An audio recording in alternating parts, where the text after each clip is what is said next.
I love Jesus. Oh, how I love Jesus. 어떤 사람이 고속도로에서 스피드 위반으로 경찰에 딱 걸렸습니다. 그래서 이제 조사를 받고 있는데 차가 몇 대나 그 사람보다 더 빠르게 막 지나갔어요. 이 사람이 자기만 잡혔으니까 억울한 거예요. 그래서 이 화도 나고 억울해서 이 아주 불만 섞인 말로 경찰관이 경찰 양반, 저 사람들도 다 스피드 위반하는데 왜 나만 잡는 거야? 이렇게 이야기를 했습니다. 그러자 그 순경 아저씨가 혹시 낚시해 보셨습니까? 물었어요. 갑자기 낚시해 봤냐고. 낚시 해봤지. 그럼 당신은 낚시할 때 연못에 있는 고기 다 잡습니까?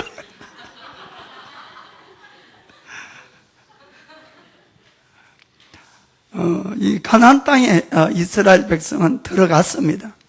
정말 하나님은 약속대로 그들을 인도했습니다. 그러나 그들의 최대 실패는 다음 세대에 대한 믿음의 교육을 제대로 못 시켰다는 것입니다. 그래서 이 하나님은 이 애굽 땅에서 이스라엘 백성을 인도해낼 때 그들의 신앙 교육을 시키기 위해서 40년 동안을 광야 생활을 했던 것을 우리가 알 수가 있습니다. 사실은 열흘이면은 갈 수 있는 그 거리인데도 40년을 걸려서 그들의 믿음을 세워간 거죠. 그리고 이 가나안 땅도 그냥 들어가서 얻는 땅이 아니고 전쟁을 해서 하나님을 의지만 해야만이 얻을 수 있게끔 이렇게 했습니다. 하나님이 그렇게 하신 큰 이유는 바로 하나님에 대한 믿음을 심어주기 위해서 그렇죠. 그리고 사람이 살아가는 것이 빵으로만 사는 것이 아니고 하나님의 입에서 나오는 한 말씀으로 말씀으로 산다는 것, 그것을 가르쳐주기 위해서 그렇게 오랜 시간을 걸려서 믿음의 교육을 이렇게 했습니다. 그리고는 그들이 그 가나안 땅을 차지해 들어갔습니다만은 정말 불행하게도 그 다음 세대에 대한 교육이 안 되었어요. 그래서 하나님께서는 그 다음 세대를 위해서 준비해 놓은 것들이 있었습니다. 그것은 무엇인가 하면은 가나안 땅에 그 원주민들, 선주민들을 다 쫓아내지 아니하고 남겨두셨다는 것입니다. 오늘은 그 사실을 통해서 여러 가지 하나님의 이 은혜를 얻기를 원합니다. 그 민족들을 이 남겨둔 열방이라는 뜻인데, 이 남겨둔 열방의 의미가 뭐냐? 본래 이 열방 원주민들을 남겨둔 것은 제1세대였습니다. 제1세대. 2세대가 아니고. 그 1세대가 왜 남겨뒀습니까? 지난 시간에 이야기했던 것처럼 하나님의 말씀을 정말 바로 믿지 않았습니다. 정말 믿었다면은 다 제거했을 거죠. 그 정말 믿지 아니하고, 정말 그런 일이 있을까? 그러나 정말 그런 일이 생긴다는 것입니다. 그리고 또 한 가지는 자기들의 이해관계였습니다. 그들은 아주 좋은 재산이었습니다. 그러다 보니까 그들을 남겨두었습니다. 그래서 그 불순종으로 말미암아 하나님은 그들에게 분명히 이렇게 경고를 합니다. 사사기 2장 20절에서 22절 보겠습니다. 여호와께서 이스라엘에게 진노하여 이르시되 이 백성이 내가 그 열조와 세운 언약을 어기고 나의 목소리를 청종치 아니하였은즉 나도 여호수아가 죽을 때에 남겨둔 열국을 다시는 그들의 앞에서 하나도 쫓아내지 아니하리니, 문제를 계속 내두겠다 이런 뜻이죠. 이는 이스라엘이 그 열조에 지킨 것 같이 나 여호와의 도를 지켜 행하나 아니하나 그들로 시험하려 함이니라 하시니라. 아멘. 이 남겨둔 열국에 대한 이 의미는 크게 두 가지로 생각하는데, 첫째는 하나님을 모르는 사람들에게 그들을 통해서 하나님을 만나게 하려는 목적이 있는 것입니다. 사사기 3장 1절 2절에 보니까 이런 말씀이 있습니다. 여호와께서 가나안 전쟁을 알지 못한 이스라엘을 시험하려 하시며, 2세대들이죠. 시험하려 하시며 2절에 이스라엘 자손의 세대 중에 아직 전쟁을 알지 못하는 자에게 그것을 가르쳐 알게 하려 하사 남겨두신 열국은. 아멘. 그 남겨둔 그 열국이란 뜻은 오늘 우리 이야기로 할 것 같다면은 내 주변에 있는 많은 고난, 고통, 어려움, 문제들, 이런 것들을 우리가 이야기할 수가 있는 것입니다. 하나님은 어떤 사람에게라도 문제를 다 해결해 주지 않습니다. 항상 문제를 조금씩 남겨두죠. 그 문제를 남겨둔 이유가 어디 있느냐 하는 그것을 우리가 먼저 깨닫고 알아야 되겠습니다. 그것은 첫 번째는 아직도 하나님을 알지 못하는 사람들에게 하나님을 만나게 하는 방법이 바로 그 방법을 사용하신다는 것이죠. 어느 누구라도 문제가 없는 사람은 없습니다. 그러나 그 문제가 내가 해결할 만하면은 내 힘으로 계속 노력을 해봅니다. 그러나 내 힘으로도 도저히 문제가 해결이 안 되면은 우리는 누굴 찾습니까? 하나님을 찾아가게 된다, 이런 이야기입니다.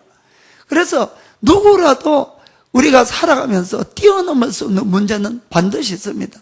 이 세상에서 모든 것이 다 채워지고 모든 것이 다 자기 뜻대로 잘 되는 것 같아도 가장 마지막에 큰 문제가 죽음이란 문제가 딱 기다리고 있습니다. 어느 누구도 그 죽음의 문제를 해결할 수가 없습니다. 그러면 겸손한 사람이라면 이 죽음의 다음에 무엇이 있는지 우리가 생각하고 하나님을 찾게 된다, 이런 이야기죠. 그래서 성경도 보면은 사도행전 17장 24절부터 바울은 하나님을 이렇게 소개하고 있습니다. 24절에 하나님은 우주와 그 가운데 있는 만유를 지으신 신께서는 천지의 주제시니 손으로 지은 전에 계시지 아니하시고, 25절 또 무엇이 부족한 것처럼 사람의 손으로 섬김을 받으시는 것이 아니니 이는 만민에게 생명과 호흡과 만물을 친히 주시는 자이심이니라. 아멘. 하나님이 모든 걸 만드시고 하나님이 모든 만물에게 오히려 생명과 필요를 채워주신다, 이렇게 되어 있습니다. 그리고 하나님은 26절에 보니까 인류의 모든 족속을 한 혈통으로 만드사. 아멘. 여기는 일본 사람도 있고 한국 사람도 있고 중국 사람도 있지만은 이 구절을 통하면은 모두 다 형제 자매인 걸 믿읍시다. 아멘. 한 혈통으로 다 만들고, 그런데 온 땅에 거하게 하시고 저희의 연대를 정하시고 거주의 경계를 정해 놓았다. 아멘. 그래서 우리 인생이 영원히 사는 것도 아니고 내 마음대로 할 수 있는 것도 아니고 항상 제약이 있다, 이런 이야기입니다. 어느 누구도 제약이 없는 사람도 없습니다. 그 이유가 무엇인가 하면 27절에 이는 사람으로 하나님을 혹 더듬어 찾아 발견케 하려 하심이로되. 아멘. 왜 그렇다고 되어 있습니까? 하나님을 발견하게 하려고. 우리 인간에게 모든 것이 내 뜻대로 내 마음대로 다 되면은 하나님을 의지할 사람도 없고 하나님을 찾을 사람은 없는 것입니다. 하나님은 하나님을 찾게 하는 방법으로 바로 우리 인간의 한계를 정해 놓았다는 것을 꼭 믿으시길 바랍니다. 그리고 왜 그러면 하나님은 우리가 하나님을 찾기를 원하시느냐? 사람이 하나님께서 만드셨을 뿐만 아니고 사람이 죽으면 그만이 아니기 때문에 그런 것입니다. 사람이 죽고 나면 반드시 우리의 영혼은 영원히 사는데 성경은 반드시 심판이 있고 영생이 있다고 이렇게 되어 있습니다. 그래서 하나님은 우리들에게 하나님을 만나고 영생을 주기 위해서 우리들에게 문제를 주시고 그 문제를 통해서 바로 하나님을 만나게 하는 것을 여러분들이 아시길 바랍니다. 그 하나님은 우리 각 사람에게서 멀리 떠나 계시지 아니하도다. 아멘. 멀리 있지 않다. 이곳에도 주님이 충만히 하게 있음을 꼭 믿기를 원합니다. 그래서 내 삶 속에서 어려움이 당하고 힘든 일이 생길 때는 여러분들이 감사합시다. 특별히 하나님을 아직 알지 못하고 믿지 아니하신다면 그 일을 통해서 하나님을 꼭 찾아보시길 바랍니다. 그러면은 그 주님을 만나고 그리고 정말 영생 얻은 기쁨에 정말 여러분들이 큰 축복을 받게 될 것입니다. 그 다음에 두 번째 그 남겨준 열국의 의미는 믿는 사람들에게는 그들이 잘 믿고 있는가 믿지 않는가를 테스트하기 위해서 그렇다는 것입니다. 자, 사사기 3장 4절 보니까 남겨두신 이 열국으로 이스라엘을 시험하사 남겨둔 자들로 시험하사 여호와께서 모세로 그들의 열조에게 명하신 명령들을 청종하나 알고자 하셨더라. 하나님 말씀을 지키는가 안 지키는가를 보기 위해서 그 문제를 남겨놓았다, 이렇게 말씀하는 것입니다. 아멘. 한마디로 우리의 믿음을 살펴보기 위한 것이죠. 우리가 평소에는 다들 이렇게 교회 나와서 예배드리고 이럴 때는 믿음의 표가 나지 않습니다. 다들 예배 잘 드리고 하면은 다들 믿음이 좋은 것 같이 보이죠. 그러나 그 믿음을 어떻게 하면 알 수 있습니까? 큰 시련이 오면은 알 수가 있죠. 큰 시련이. 암이 걸렸다든지 막 그러면 그때부터 막 하나님 원망하고 내가 이렇게 잘 믿었는데 막 이런 사람 생기면은 불합격이에요. 여러분, 불합격. 그러니까 하나님이 어떠한 경우라도 나는 하나님을 믿는 사람으로서의 믿음을 가져야 된다, 이런 이야기죠. 아멘. 그렇기 때문에 하나님은 우리에게 내주에 남겨둔 문제들, 그것을 통해서 바로 나의 믿음을 시험한다는 것을 꼭 여러분들이 깨달으시길 바랍니다. 어떤 분은 늘 건강 때문에 시험을 받을 수가 있고, 어떤 분들은 늘 경제적인 돈 문제 때문에, 어떤 분들은 부부 문제로, 자녀 문제로, 또 인간관계로 늘 우리에게 내 주위에는 그런 시험거리가 있다, 이런 이야기입니다. 그 시험거리의 가장 큰 이유는 뭡니까? 다른 사람이 아니고 나 자신의 믿음의 문제라는 것을 꼭 기억하시길 바랍니다. 하나님이 그 일을 통해서 내가 참으로 믿고 있는지 안 믿고 있는지 이걸 테스트한다, 이런 이야기입니다. 여러분, 인생 전부를 그냥 시험이라고 생각하시길 바랍니다.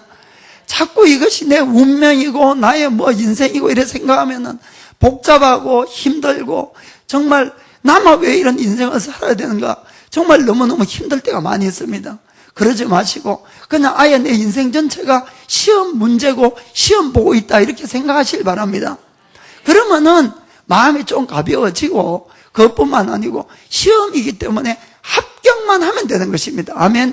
합격만 하면. 그래서 시험이 볼 때는 여러분들이 합격을 하려고 애를 쓰셔야 되지, 자꾸만 내 인생을 탓하고 문제를 탓하고 환경과 남을 탓해도 절대로 이것은 해결이 안 된다는 걸 꼭 아시길 바랍니다. 왜냐하면은 하나님이 남겨두셨어요. 하나님이. 아멘. 하나님은 우리가 예수님을 믿었다고 그냥 복을 주는 것이 아니고 축복을 주시기 전에 반드시 테스트를 하십니다. 하나님께서 사람을 쓰실 때도 그냥 쓰시는 것이 아니고 반드시 테스트를 하고 쓰신다는 것을 꼭 기억을 하시길 바랍니다. 하나님의 아들 예수님이, 원래 하나님의 아들 한 분밖에 없었지요. 예수님. 우리 인간의 모습으로 이 땅에 오셨습니다. 정말로 하늘의 모든 영광 보좌를 다 버리고 오셨어요. 얼마나 대단한 일인지 모릅니다. 인간의 모습으로 오시고는 여기서 30년간을 지내시고, 그리고 세례 요한으로부터 세례를 받고, 그때 성령을 받으셨어요. 성령을 받고 바로 일을 했습니까? 성령을 받자마자 어떤 일이 있었는가 하면은 시험을 받더라, 이런 이야기입니다. 아멘. 심지어는 하나님의 아들조차도 시험을 하고 난 다음에 합격해서 사용을 하는데 우리들 말할 것이 뭐가 있겠냐 하는 이야기입니다. 그래서 여러분들이 힘든 일들이 생긴 이 남겨두신 이 열방들, 그 의미를 잘 깨닫기를 주의 이름으로 부탁드립니다. 우리가 이 마태복음 4장 1절 보겠습니다. 마태복음 4장 1절. 그때에 예수께서 성령에게 이끌리어 마귀에게 시험을 받으러 광야로 가사. 아멘. 시험을 가져오는 존재는 누굽니까? 마귀입니다. 분명히 마귀. 그래서 마귀가 우리에게 여러 가지 어려움을 가져오는 것이, 인간관계도 그렇고 뭐 물질 같은 것도, 뭐 모든 문제는 마귀가 가져옵니다. 그런데 누구에게 이끌림을 받아갔습니까? 성령에게 이끌림을 받아갔다는 것이, 하나님이 허락하시고 하나님이 그 시험을 받도록 그렇게 인도를 했다, 이런 이야기입니다. 아멘. 예수님 처음 믿으시는 분들은 이 알쏭달쏭하게 헷갈리겠지만은 하나님은 그렇게 하십니다. 마귀를 통해서 우리를 시험하시고, 그리고 여기서 합격을 해야지 그 다음에 일을 시키거나 축복을 하신다는 것을 꼭 믿기를 축복드립니다. 그래서 여러분들이 시험이 왔을 때 자꾸 따지지 마시길 바랍니다. 분석하지 마세요. 이것이 내 죄냐, 조상죄냐, 부모죄냐, 나를 연단하기 위한 것이냐, 아무리 따져봐도 소용이 없습니다. 이것은 믿음의 테스트이기 때문에 그냥 내가 말씀에 순종하면 된다, 이런 이야기입니다. 그러니까 이 큰 위기가 와서 내가 말씀에 순종하기 어려울 때, 이때야말로 여러분 정말 합격할 수 있는 좋은 찬스인 것입니다. 그때야말로 여러분들 속에는 이거는 시험이 아니야. 시험이 절대로 저 사람이 잘못했어. 그것이 바로 시험입니다, 여러분. 우리는 많은 경우에 이건 시험이 아니고 절대로 그 사람이 내 남편이, 아내가, 내 자녀가 절대로 아닙니다. 이건 절대로 이 시험이에요, 시험. 아멘. 여러분이 그래야지 그 테스트를 이길 수 있는 걸 믿기를 바랍니다. 우리가 시련이 왔을 때 여러 가지 우리가 취하는 것들이 있죠. 타협은 절대로 해결책이 아니라는 걸 깨달으시기 바랍니다. 우리가 현실적인 문제가 자꾸 어려워지면 어려워질수록 이 현실과 타협하고 싶은 마음이 자꾸 우리 속에서 생겨납니다. 그러나 이 신앙의 타협이라는 것은 그냥 그 자리에서 도망가는 것에 불과한 거지, 그 자리를 넘기는 것이 절대로 해결이 안 된다는 것입니다. 그리고는 오히려 타협을 하게 되면 아주 먼 길을 돌아가게 되는 것이에요. 그 좋은 예가 아브라함이다, 이렇게 할 수가 있습니다. 믿음의 조상 아브라함은 만약에 그가 처음부터 온전히 하나님께 순종하는 사람이었다면 많은 고난을 겪지 않아도 되었을 것입니다. 그러나 아브라함이 자기가 겪지 않아도 될 많은 고난을 겪게 된 가장 큰 이유는 현실과 타협하고 불순종하고, 그것이 가장 큰 문제였던 것입니다. 그가 가나안 땅으로 가라 했을 때도 바로 가지 않았지요. 하란에서 오랫동안 머물고 갔습니다. 오래 머물고 가니까 이 가나안 땅은 복된 땅이 아니고 이 가뭄으로서 큰 기근이 있는 그런 땅이었어요. 그러자 그는 속으로 하나님께 화가 났습니다. 하나님, 젖과 꿀이 흐르는 땅이라고 그러더만은 왜 이런 땅을 나에게 줍니까? 그 다음에는 하나님께 기도하고 묻지도 않고 바로 그냥 애굽으로 내려갑니다. 그러자가 아내가 예쁜 탓에, 아내가 예쁜 분들은 조심하시길 바랍니다. 이 예쁜 탓에 그만 이 아내를 바로에게 빼앗기는 아주 치욕스러운 그런 일을 당하게 됐습니다. 하나님이 그에게 자녀를 준다고 약속을 했으면 줄 걸 믿고 기다려야 되는데, 또 이 조급증이 발달해가지고 나이는 자꾸 들지. 그러니까 종인 하가를 취하니까 자녀는 낳았지만은 이 문제의 자녀가 되어버렸던 것입니다. 가정에 불화가 생기고, 그리고 나중에 15년 뒤에 아내로부터 자녀가 나온 그 자녀하고 싸우고, 그 싸움이 지금 이 이스라엘과 유대인들과 이 아랍 사람들의 그 싸움이 바로 이 아브라함의 잘못이 결국은 이 후손에게까지 그런 큰 영향을 미친다는 걸 볼 수가 있습니다. 그래서 타협한다는 것은 해결이 아니라 오히려 가장 먼 길을 돌아간다는 걸 아시기 바랍니다. 또 이 타협을 하게 되면은 자칫 잘못하면은 믿음에서 우리를 완전히 떨어뜨리는 경우도 생긴다는 것입니다. 크리스찬들이, 예수 믿는 사람들이 하루아침에 하나님을 떠나는 법은 없습니다. 현실과 죄와 조금씩 타협하다 보니까 어느덧 멀리 가버린, 어느덧. 이해가 되십니까? 금방 떠난 사람 없지요. 어느덧 멀리 가는 것이에요. 그 좋은 예가 사울 왕이었습니다. 그는 아주 왕이 되기 전에 참으로 겸손한 사람이었고 하나님을 두려워하는 사람이었어요. 그래서 그가 발탁이 되어서 이스라엘의 초대 왕이 되는 그런 축복을 얻었는데, 왕이 되고 나니까 마음이 조금씩 변해갔다는 것입니다. 현실을 타협하고 죄와 타협하고 불순종의 길을 가고, 마지막에는 하나님을 두려워하는 법도 없이 하나님의 종 85명을 그 자리에서 다 죽여버립니다. 이런 일이 어디 있겠습니까? 완전히 버림을 받고 마는 거죠. 그것이 처음부터 그 사람이 그랬습니까? 절대로 그렇지 않지요. 만일에 어떤 예언자가 있어서 사울 보고 장차 당신은 하나님의 종을 죽일 거라 그러면 막 벌쩍 뛰어올 것이에요. 저 사람 죽이라 그럴 거예요. 왜 그런 모함을 하냐고. 그러나 타협한다는 것이 그만큼 우리에게 이 잘못된 길을 인도한다는 것을 꼭 알기를 바랍니다. 그래서 성경은 분명히 우리에게 로마서 12장 2절 이렇게 말씀하고 있습니다. 너희는 이 세대를 본받지 말고 이 세대와 타협하지 말라는 것입니다. 본받지 말고 오직 마음을 새롭게 함으로 변화를 받아 하나님의 선하시고 기뻐하시고 온전하신 뜻이 무엇인지 분별하도록 하라. 아멘. 그래서 우리가 지금 세상이 다 이런데 다 그래 사는데 여러분 믿음에 있어서는 그러시면 안 됩니다. 믿음에서는 오직 주님을 바로 믿도록 이렇게 해 나가야 될 줄 믿습니다. 그럼 우리가 어떻게 해야 되느냐? 힘들어도 말씀에 순종하려고 애를 써야 됩니다. 이것이 비결입니다. 뭐 다른 비결이 있는 것이 아니에요. 주님이 이스라엘 백성들에게 무엇을 보기를 원합니까? 그들이 말씀에 순종하는가 안 순종하는가를 보려고 그 열국들을 남겨두었다.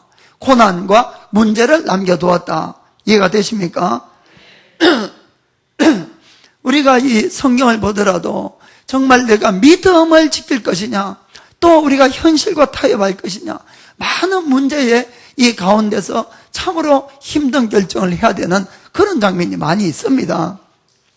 그러나 성경에 나오는 모든 위대한 인물들은 다 자기의 목숨을 걸고 이 현실이 아니라 하나님을 다 택한 사람들이었습니다. 물론 그 중에는 순교를 당한 많은 사람도 있습니다. 안 믿으시는 분들은 도저히 이해가 안 되겠지만은 크리스찬으로 있어서 가장 그 축복이 뭐냐 하면은 사실 순교하는 겁니다. 순교할 수 있으면 순교하시길 바랍니다. 순교하게 되면은 큰 보장이 있어요. 이 계시록 20장에 보면은 크가지 두 가지를 보장을 해 주거든요. 거기 보면은 첫째는 분명히 이런 사람들은 첫째 부활에 동참한다 이렇게 되어 있습니다. 첫째 부활에. 그 다음 천년 왕국 때에 왕 노릇을 한다 이렇게 되어 있습니다. 아멘. 그래서 완전히 보장이 되었어요. 이 두 가지가. 자신 있습니까? 그래서 우리가 말씀을 지키다가 순교하게 되면은 그것만큼 복이 없는데, 물론 처음 믿는 사람들은 도저히 이해가 안 되겠지요. 그러나 현실적으로도 하나님의 놀라우신 개입이 있다는 걸 우리가 볼 수가 있습니다. 우리가 잘 아는 대로 이 이스라엘이 범죄를 하고 바빌론에게 다들 멸망하라고 포로로 잡혀갔습니다. 그 중에 사드락, 메삭, 아벳느고라는 이 청년들이 있었는데, 이 바벨론 왕인 느부갓네살이 큰 금신상 30m 정도 되는 금신상, 뭐 건물로 따지면 7층, 8층 높이입니다.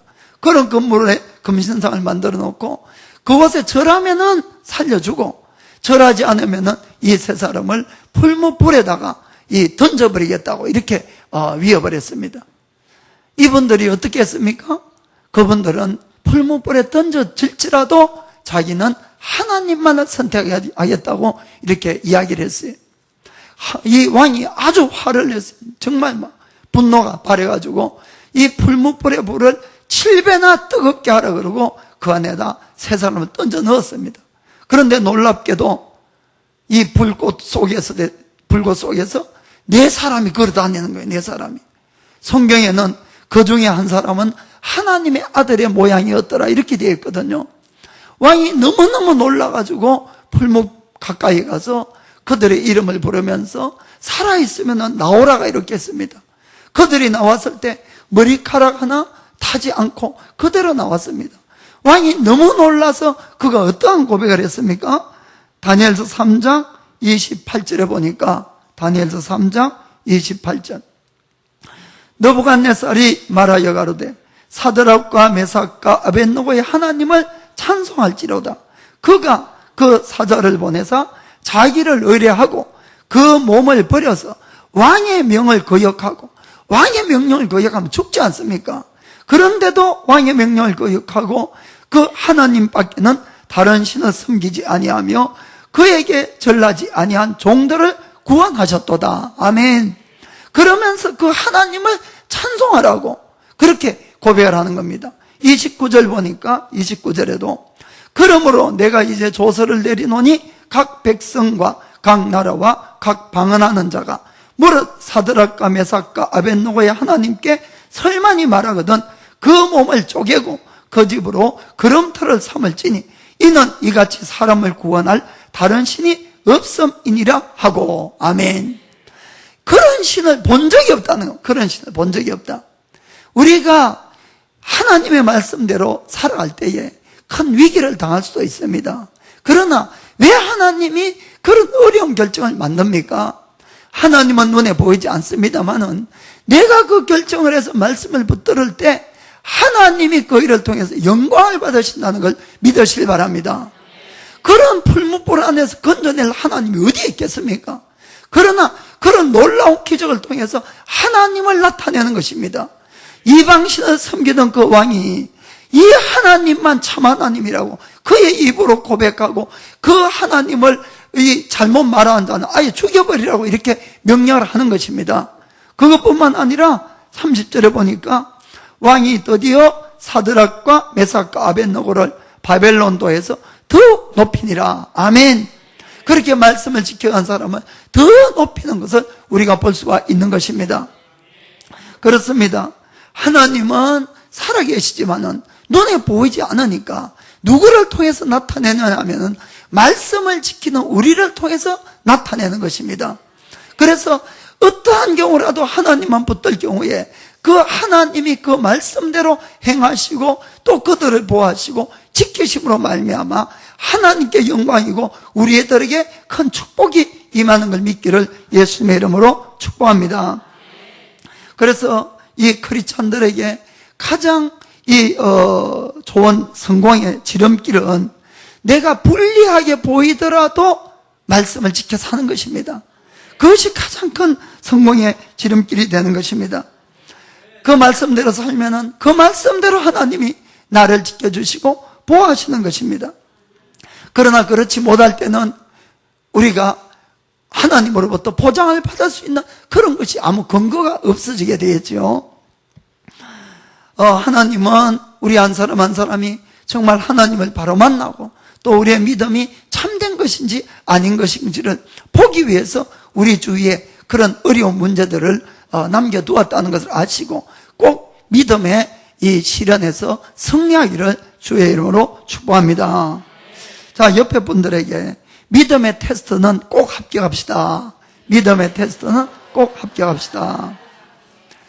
두 번째는 우리가 영향력 있는 크리스찬이 되자. 영향력이 있는 크리스찬이 되자. 자, 사사기 3장 7절에서 8절 보겠습니다. 7절 8절. 이스라엘 자손이 여호와 목전에 악을 행하여 자기들의 하나님 여호와를 잊어버리고 바알들과 아세라들을 섬긴지라.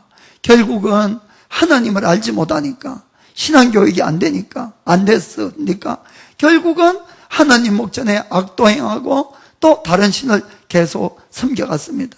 당연히 하나님이 진노했지요.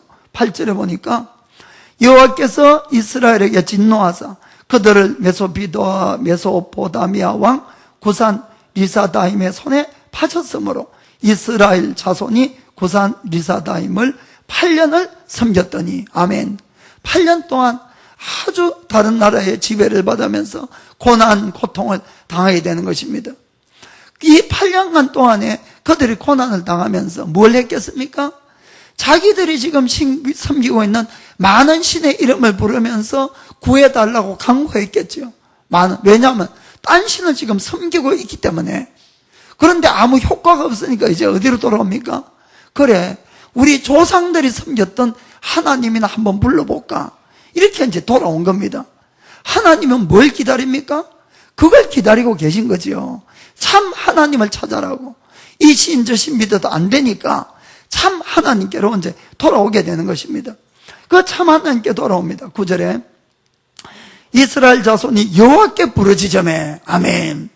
딴 신으로부터 하나님께 여호와께 부르짖으매 여호와께서 그들을 위하여 한 구원자를 세워 구원하게 하시니 그는 곧 갈렙의 아우 그나스의 아들 운네일이라. 아멘. 그래서 하나님께 부르짖으니까 효과가 있더라 이런 이야기입니다. 아멘. 그렇게 해서 누가 참 하나님인가를 우리에게 알려주시는 역할을 합니다. 그래서 하나님은 우리의 일생 동안에 잘못된 길을 가고 이렇게 하더라도 정말 참 하나님을 찾게끔 이렇게 기회를 주시는 것도 우리가 볼 수가 있습니다. 그래서 이 구원자를 보냈는데, 구원자를 운니엘이라는 사람을 보냈는데, 운니엘을 소개를 어떻게 합니까? 구약 성경에 보면은 항상 소개할 때 누구누구의 아들 누구누구, 예를 들어서 이새의 아들 다윗, 이렇게 이야기를 하죠. 그렇게 하잖아요. 그래서 아버지가 있고 아들을 이렇게 소개하는데, 운니엘의 경우에는 곧 갈렙의 아우 그나스의 아들 운니엘, 누구를 제일 강조해 놨습니까? 갈렙을 강조해 놨다, 이런 이야기입니다. 이 운니엘의 형인 이 갈렙을 강조를 해서 소개를 한다. 운니엘은 이스라엘의 첫 번째 사사가 됩니다. 이 재판관, 지도자, 막 이런 뜻인데, 이 첫 번째 사사가 되는 운니엘은 이 갈렙을 이야기하지 않고는 소개가 안 된다, 이런 이야기입니다. 이야기가 되죠. 그만큼 그 당시에 있는 이스라엘의 모든 사람에게는 누구의 영향력이 큽니까?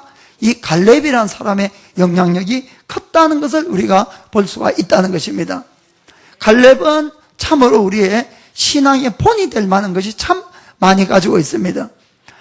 갈렙은 이 애굽 땅에서 구원을 받아 나온 이 이스라엘 백성 중에서 이 20살 이상 사람으로 유일하게 가나안 땅에 들어간 두 사람 중에 한 사람이었습니다. 그렇죠? 모세도 못 들어간 그 땅. 그 땅에 들어간 사람이 누굽니까? 여호수아와 갈렙, 이 두 사람이었어요. 그래서 그는 하나님 앞에 이 광야를 돌면서 믿음의 합격을 받은 사람이었습니다. 그래서 그는 들어가게 되었지요. 들어가서 전쟁이 5년이나 되었는데 이 함락하지 못한 성이 있었어요. 그것이 헤브론이란 곳인데, 헤브론, 이스라엘의 첫 번째 수도가 됩니다. 그곳이 헤브론인데, 거기에는 아주 강한 적이 있었어요. 아무도 그것을 침략하지 못했을 때, 그 당시 85살의 이 노인인 갈렙이 그 성을 나에게 달라고 여호수아에게 와서 부탁을 합니다. 어려운 일이 있을 때 가장 먼저 십자가를 지려는 자가 바로 이 갈렙이었다는 것을 우리가 볼 수가 있습니다. 그것뿐만 아니고 참으로 갈렙의 놀라운 점은 여호수아하고 동갑인데, 여호수아가 1인자고 갈렙은 항상 2인자였어요. 그렇지요? 여러분, 2인자라는 위치는 참 어려운 위치입니다. 일은 실컷 하고 칭찬은 다 1인자가 받고, 이게 2인자니까 얼마나 여러 가지로 시험거리가 많은 자리가 이 2인자의 자리예요, 사실은. 그러나 한 번도 이 갈렙이 하나님이나 여호수아에게 머리를 들었다는 말은 하나도 없습니다. 끝까지 충성했습니다. 끝까지. 그러니까 이스라엘 모든 백성에게 아주 존경받는 그런 인물이 됐다는 것입니다. 사랑하는 성도 여러분, 우리도 이 갈렙처럼 그런 영향력이 있는 크리스찬이 돼야 될 줄 믿습니다. 특별히 참 크리스찬은 누굽니까? 정말 여러분들이 가족 안에서 빛을 발하는 자가 참 크리스찬입니다. 가족 안에서. 우리가 모든 사람에게는 우리가 크리스찬 예수님을 알릴 수는 없겠지만은 적어도 가장 가까이 있는 나의 가족, 친척, 친구, 이런 분들에게는 정말 예수님을 우리가 알려야 되겠는데, 그런데 사실은 이 그분들에게 우리가 크리스찬으로서 인정받는 것이 가장 어렵지 않습니까? 다 아닌 것처럼. 제가 말씀드리지만은 여러분의 가족이 여러분을 크리스찬이라고 인정하면은 여러분은 혼모노입니다. 혼모노. 참된 크리스찬이에요. 참된 크리스찬. 우리가 많은 경우에 밖에 나가서는 그래도 크리스찬인 척 할 수 있어요. 예수님의 향기를 조금 내는 듯 할 수가 있다, 이런 이야기입니다. 그러나 매일같이 함께 살고 있는 나의 가족에게서 내가 진짜 크리스찬이라고 우리가 인정받는다는 것은 정말 어려워요. 그러나 여러분, 우리가 승리해야 될 자리가 어디냐? 바로 그 자리라는 것입니다. 왜 우리가 승리가 안 됩니까? 솔직하게 말씀드리면 내가 안 죽어서 그래. 여러분이 안 죽으니까 예수님의 향기가 나지 아니하고 나의 냄새만 나잖아요. 나의 냄새만. 인간적인. 내가 완전히 죽어야지 그곳에서는 그리스도의 향기가 나는데, 바로 내가 참된 크리스찬인지 아닌지는 내 가족이 나를 어떻게 인정을 하느냐, 이것에 달렸다는 건 여러분 믿으시길 바랍니다. 그것이 바로 하나님의 측정이라고 생각하세요. 저도 어느 날 그렇게 생각하고 바뀌려고 애를 쓰고 있었던 겁니다. 아멘. 그래서 여러분들이 그곳에서 승리해야 됩니다. 우리가 성경에 보면은 하나님이 우리가 예수님을 믿은 것처럼 이렇게 우리는 생각이 드는데, 성경은 뭐라고 이야기하고 있습니까? 하나님이 나를 사랑해서 택하셔서 예수님을 믿을 수 있는 믿음을 주셨다, 이렇게 되어 있습니다. 맞습니까? 아멘. 그러면은 왜 주님이 우리를 택하셨냐 하는 이야기입니다. 왜? 그 이유가 분명히 있습니다. 마태복음 5장 13절부터 15절 보겠습니다. 너희는 세상의 소금이니 소금이 만일 그 맛을 잃으면 무엇으로 짜게 하리요? 후에는 아무 쓸데없어 다만 벗겨버리워 사람에게 밟힐 뿐이니라. 너희는 세상의 빛이라. 산 위에 있는 동네가 숨기지 못할 것이요, 사람이 등불을 켜서 말 아래 두지 아니하고 등경 위에 두나니 이러므로 집안 모든 사람에게 비추느니라. 아멘. 불을 켜서 말 아래 두려고 불을 켠 것이 아니고 등경 위에 둬서 모든 사람에게 비추려고 불을 켰다는 것입니다. 너희가 바로 세상의 빛이고 세상의 소금이다, 이렇게 이야기하고 있습니다. 아멘.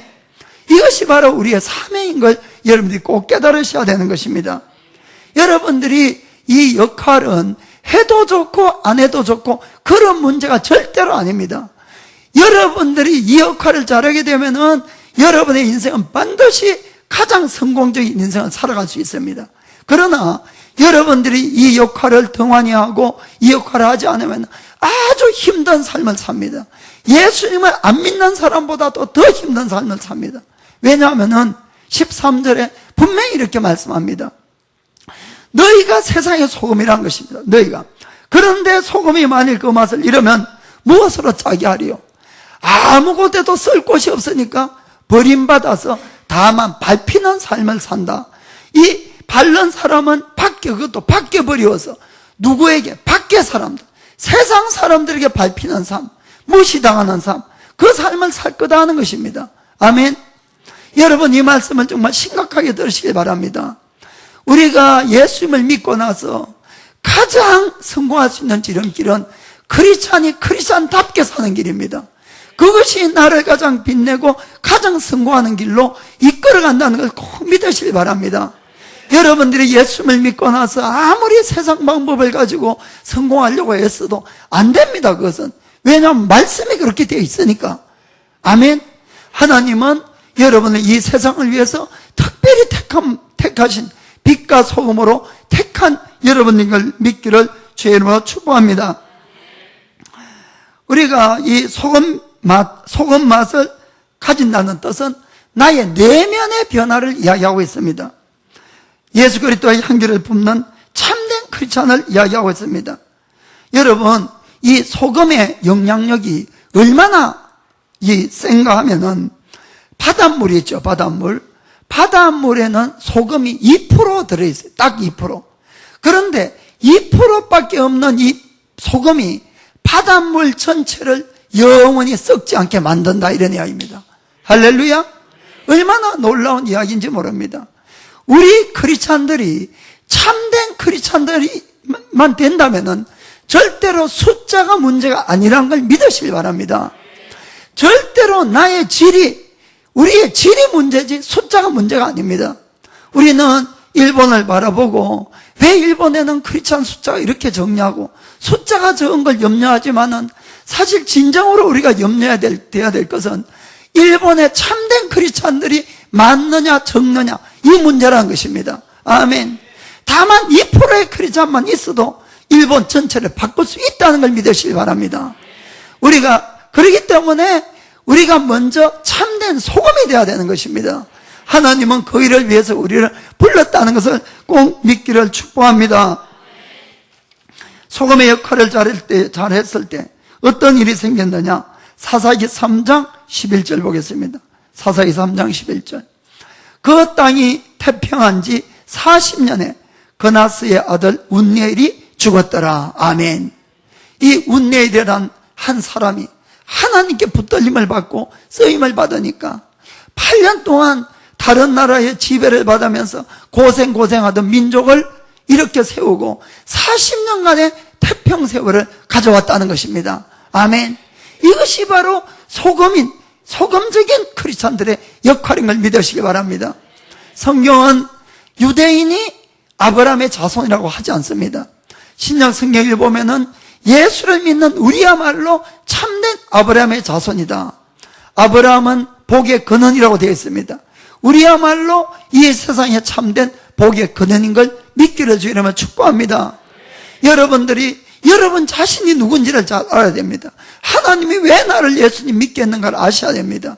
여러분들의 이 가치관이 늘 아직도 세상과 똑같이 돈하고 가난하는, 절대로 돈도 풀리지 않습니다. 여러분 완전히 바꾸시길 바랍니다. 여러분이 이 세상의 빛과 소금으로 내가 먼저 희생하고 이들을 도우려고 여러분들이 사실 바랍니다. 목적만 바꾸면은 얼마든지 하나님은 일을 할 수 있다는 걸 믿기를 예수님의 이름으로 축복합니다. 그리고 성경에는 우리가 세상의 소금이고 세상의 빛이라고 이렇게 되어 있습니다. 이 순서도 참 중요한 것입니다. 어떤 뜻인가 하면은 우리는 먼저 소금처럼 완전한 짠맛을 내는, 변화가 된 다음에 빛을 내야 된다, 이런 뜻입니다. 변화는 안 됐는데 빛만 내려고 막 여기저기 다니면서 비치는 사람들이 있습니다. 그러면 이 짠맛이 없으니까 다 들통이 나고 나중에는 오히려 빈축만 사고 이렇게 된다, 이런 이야기입니다. 여러분, 그래서 먼저 우리가 나의 변화, 나의 성장, 여기에 정말 여러분들이 아주 힘을 쓰기를 예수님의 이름으로 축복합니다. 옆에 분들에게 소금기가 있는 빛이 됩시다. 소금기가 있는 빛이 됩시다. 아멘. 세 번째, 성령 충만이 비결입니다. 성령 충만이. 자, 사사기 3장 10절 보겠습니다. 사사기 3장 10절. 여호와의 신이 그에게 임하였으므로, 누구? 운니엘에게 임하였으므로 그가 이스라엘 사사가 되어 나가서 싸울 때에 여호와께서 메소포타미아 왕 구산 리사다임을 그 손에 붙이시매 운니엘의 손이 구산 리사다임을 이기니라. 아멘. 이 운니엘은 원래 용사였습니다. 사사기 1장에도 보면은 큰 성을 운니엘이 점령을 하는 그런 구절도 나옵니다. 그러나 성경은 운니엘이 적을 이겼다 하는 이 구절에 대해서 운니엘의 용맹이 뛰어났다, 그가 지혜가 있었다, 힘이 장사가 떴다, 그래서 이겼다고 이렇게 이야기하지 않는다는 것입니다. 뭐라고 되어 있습니까? 여호와의 신이 그에게 임하셨으므로. 아멘. 여호와의 신이 그에게 임하셨으므로. 여러분, 이거야말로 우리 크리스천들에게 있어서 가장 큰 축복이고 우리가 성공적인 삶을 살아가는 비결 중에 비결이라는 걸 믿으시기 바랍니다. 한마디로 성령 충만이 모든 걸 이겨나갈 수 있는 걸, 이걸 여러분들이 믿으셔야 됩니다. 정말 우리 크리스찬들이 참된 크리스찬이 되어서 우리가 이 성령의 충만을 받게 되면은 한 사람이 100명을, 한 사람이 1000명을, 한 사람이 10,000명에게 영향력을 끼치고 그들을 변화시켜 간다는 것은 절대로 거짓말이 아니다, 이런 이야기입니다. 왜냐하면은 성령 충만이 뭡니까? 하나님이 곧 나를 붙드시고 하나님의 지혜로, 하나님의 능력으로, 하나님의 사랑으로 그들을 사랑하고 섬기고 일을 하는데 안 될 일이 무엇이 있겠냐는 이야기입니까? 여러분, 그래서 여러분들이 지금 잘 배우고 못 배우고 뭔가 가지고 있다 안 가지고 있다 전혀 문제될 것이 없습니다. 저는 여기에 참 놀라운 하나님의 공평이 있다고 믿습니다. 그건 뭔가 하면은 내가 하나님께 붙들리면 되는 것이에요. 내가 나를 하나님께 드려서 하나님의 신이 나를 붙들면은 무엇이라도 할 수 있게 된다는 것입니다. 아멘. 여러분들이 이걸 정말 믿으셔야 됩니다. 우리 예수님은 우리 인간으로 이 땅에 오셨어요. 오셔서 예수님은 그때까지 어떤 누구도 하지 못했던 수많은 기적을 일으켰습니다. 수많은 기적. 그렇지요? 어떠한 병자도 다 낫게 하셨습니다. 이 날 때부터 맹인도 눈을 보게 하셨습니다. 무리를 걸으시고 빵 5개, 물고기 2마리로 이 5,000명을 먹이시고, 그리고 폭풍을 명령하니까 잠잠해지시고 죽은 자를 살리셨습니다. 이거는 하나님이 아니면 누구도 할 수 없는 그런 능력이었습니다. 아멘. 믿습니까? 그 예수님이 그래서 이런 말씀을 하셨어요. 요한복음 14장 11절 보면은 내가 아버지 안에 있고 아버지께서 내 안에 계심을 믿어라. 아멘. 한마디로 나는 하나님께로 왔다, 이런 이야기입니다. 하나님께로. 그리고 내가 하나님이란 것입니다. 그렇지 못하겠거든. 그것이 정 안 믿어지면 내 말이 내가 행하였던 그 일을 인하여 나를 믿어라. 아멘. 너희가 내 말이 거짓말처럼 안 믿어질지라도 내가 행했던 그 일은 누구 한 사람 할 수 있냐, 이런 이야기죠. 이해가 되십니까?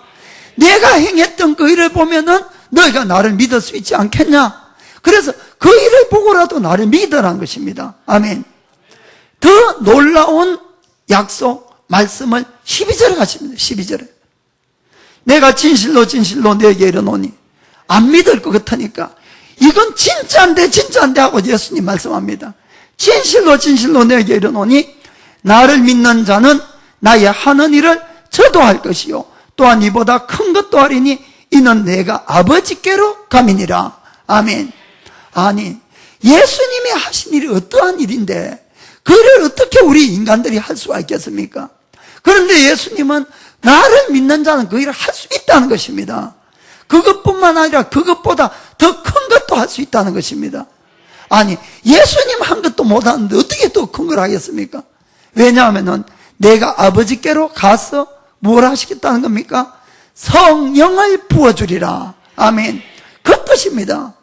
예수님이 이 땅에 오셔서 그 놀라운 사역을 한 것도 예수님은 100% 인간으로 오셨어요. 그 모든 것이 누구의 능력이었습니까? 하나님의 영의 능력이었다. 성령의 능력이었답니다. 아멘. 예수님이 받았던 성령, 내가 받은 성령, 똑같은 성령이십니다. 아멘. 그렇기 때문에 예수님은 내가 보장하건대 너희가 내가 하는 일도 한다, 이런 이야기입니다. 아멘. 제발 예수 믿는 우리가 이걸 믿으셔야 됩니다. 우리가 이것이 없고 저것이 없고 자꾸 그걸 볼 것이 아니고 이 세상에 어떤 누구보다도 많은 걸 가진 걸 믿으시길 바랍니다.